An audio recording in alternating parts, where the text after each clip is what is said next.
Okay, first of all, very happy to be here presiding this tournament, Founders Tournament, Sairam Institutions. என்னன்னா ஒரு sports culture develop பண்ணுறாங்க இந்த college actually educational values நான் நிறையா கேள்விப்பட்டிருக்கேன் students come out with flying colours but இந்த மாதிரி sports activities encourage பண்ணி several college around 16 teams participate பண்ணுறாங்க இதில் that shows a lot of efforts by the institution to conduct such tournaments for sure and students are having a lot of motivation to play this tournament because our first prize ஒரு 1 lakh கொடுக்குறாங்க then the runners up 75,000 till 4th place வரைக்கும் monetary benefits இருக்கு so that itself is a motivation and ஒரு tournament நடத்துறதுன்றது it's not easy definitely பிளேயர்ஸ்க்கு எவ்வளோ ஒரு motivation வேணுமோ அதே மாதிரி பின்னாடி பேக் ஸ்டேஜில் ஒர்க் பண்ணி ஒரு மேட்சை கண்டக்ட் பண்ணுறதுன்றது அவ்வளோ ஈஸி கிடையாது so in that way I think the entire institutions I mean all for I'm sorry not for எல்லா டிக்னிட்டரிஸும் எல்லா பிரின்சிபல்ஸும் of various branches of Sairam institutions இங்கே இருக்காங்க ஸோ எல்லாரோட எஃபர்ட்ஸ் அண்ட் பிளெஸிங்ஸுமே இருக்குது இந்த டோர்னமெண்ட்டில் அண்ட் வருஷம் இந்த டோர்னமெண்ட் நடக்க போகுது இந்த second edition and with blessings of god நான் இன்னும் மேலே இந்த டோர்னமெண்ட்ஸ் நல்ல ஒரு லெவலில் ரீச் ஆகி நிறையா கிரிக்கெட்டர்ஸ் இந்த டோர்னமெண்ட்லேருந்து உருவாகணும்னு நான் நினைக்கிறேன் and my best wishes with tournament and எல்லா பிளேயர்ஸும் நல்லா என்ஜாய் பண்ணி விளையாடணும்னு நான் நினைக்கிறேன் cricket has given me every thing so cricket எங்கே நடந்தாலும் அது எனக்கு ஒரு சந்தோஷம் சும்மா பார்க்குறதுலேயே நான் சந்தோஷப்படுவேன் so may the sport grow everywhere கிரிக்கெட்டுன்றது நல்லா இன்னும் மேலே ஒரு என்ன சொல்கிறது என்ஜாய் பண்ணி ஆட வேண்டிய ஒரு game and all the best for the players நடந்த மேட்ச்ல பெரிய ஒரு எதிர்பார்ப்பு பட் நம்மளும் அதை எடுத்துக்கணும் டெஃபினட்டா வந்து சென்னை அணிக்கு கொஞ்சம் டிசப்பாயின்மெண்ட்ஸ் இருக்கும் ஆனா அதை விட என்ன அவங்க அந்த தோல்வியும் தாண்டி அவங்க அடுத்த மேட்ச் ஜெயிப்பாங்க ஏன்னா நிறைய வாட்டி ஒரு கம்பேக் கொடுத்து 5 முறை ட்ரோஃபி அடிச்சிருக்காங்க ஸோ ஃபேன்ஸ்க்கு ஒரு டிசப்பாயிண்டிங் எண்டு தான் பட் டெஃபினட்டா அதுக்கு மேலே பிளேயர்ஸ் ரீக்ரூப் ஆகி திருப்பி ரிஃப்ரெஷ்டாக தான் அடுத்த மேட்ச் வருவாங்க பட் ஓப்பனண்ட்டையும் நம்ம பாராட்டணும் ஸ்டாயினிஸ் 100 அடிச்சிருக்காரு ருத்ராஜ் ஒரு எக்ஸலண்ட் 100 நேற்றுக்கு பார்க்கறதுக்கு அவ்வளோ அழகாக இருந்தது பட் சேஸ் பண்ணி ஒரு 100 runs 123 I think Stoinis so as a cricketer நான் இந்த மேட்ச் ரொம்ப என்ஜாய் பண்ணி பார்த்தேன் டெஃபினட்டாக ரிசல்ட் நம்ம ஃபேவரில் இருந்திருந்தா இன்னும் கொஞ்சம் பெட்டராக இருந்திருக்கும் இப்போ இந்த கிரிக்கெட் போட்டினாலே ஆண்கள் நடத்தக்கூடிய அந்த கிரிக்கெட் போட்டிகளுக்கு அதிகப்படியான விளம்பரதாரர்கள் முன் வராங்க ஆனால் பெண்களுக்கு எந்த ஒரு முக்கியத்துவம் இது வரைக்கும் கொடுத்த மாதிரி வந்து இல்லை நான்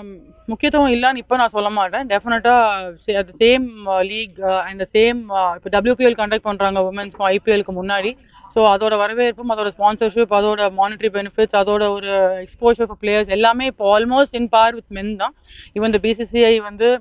பிளேயர்ஸ்க்கு கொடுக்குற அந்த கான்ட்ராக்ட் என்ன சொல்கிறது ஒரு A+ contracts in equivalence to மென்னு தான் கொடுக்குறாங்க ஸோ முக்கியத்துவம் இல்லைன்றத லாஸ்ட் ஒரு 4 இயர்ஸாக சொல்ல முடியாது டெஃபினட்டாக விமன் கிரிக்கெட் வந்து க்ரோ ஆகிட்டே இருக்குது each and every day so அந்த ஒரு விஷயத்தில் ரொம்ப ரொம்ப நல்ல ஒரு ரெவல்யூஷனைஸ் ஆயிருக்கு விமன் கிரிக்கெட் ஆக்சுவலி இந்த அரசு பள்ளியாட்டம் தனியார் பள்ளியாட்டம் இந்த கிரிக்கெட் விளையாடுறதுக்கான போதுமான அந்த இடங்கள் இல்லாதவங்க தனியார் கிரவுண்டில் போய் விளையாடுறாங்க இப்போ அரசு வந்து எந்த மாதிரி அவங்களுக்கு பண்ணணும் முக்கியமாக பெண்களுக்கு எவ்வளோ முக்கியம் அரசு பள்ளி இப்போ கொடுக்காம இல்லை டெஃபினட்டாக பண்ணிட்டு தான் இருக்காங்க மேக்ஸிமம் கவர்மெண்ட் சப்போர்ட் இருக்குது கவர்மெண்ட் இன்ஸ்டியூஷனில் வேலை இருக்குது கவர்மெண்ட் ஸ்கூல்ஸில்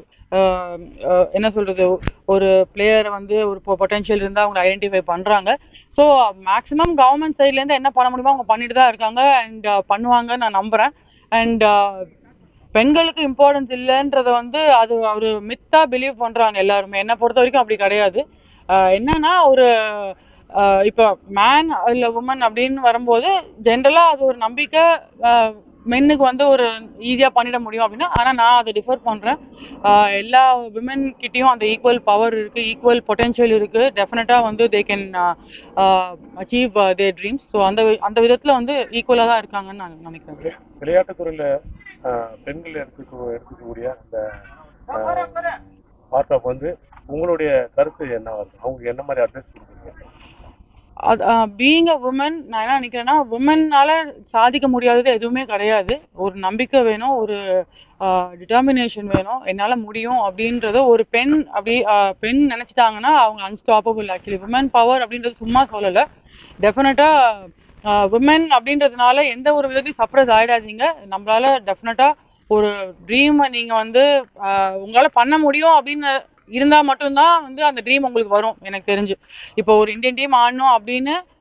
கடவுள் உங்களுக்கு அந்த ட்ரீமை கொடுக்குறாரு அப்படின்னா அந்த பொட்டென்ஷியல் உங்ககிட்ட இருந்தால் மட்டும்தான் அந்த ட்ரீமே உங்களுக்குள்ள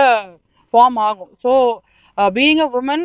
அது பண்ண முடியாதுன்னு நினச்சிடாதீங்க. டெஃபினட்டாக வந்து ஆஸ் எ உமன் நீங்கள் ஒரு ஒரு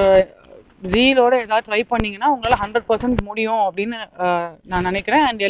ஐ urge all the women to just believe in themselves and ஒரு ஒரு எடுத்துக்காட்டாக இருக்கணும். Every woman should be an example of determination and மற்ற ஒரு உமனுக்கு ரோல் மாடலாக இருக்கணும்னு நான் நினைக்கிறேன். ஓகே.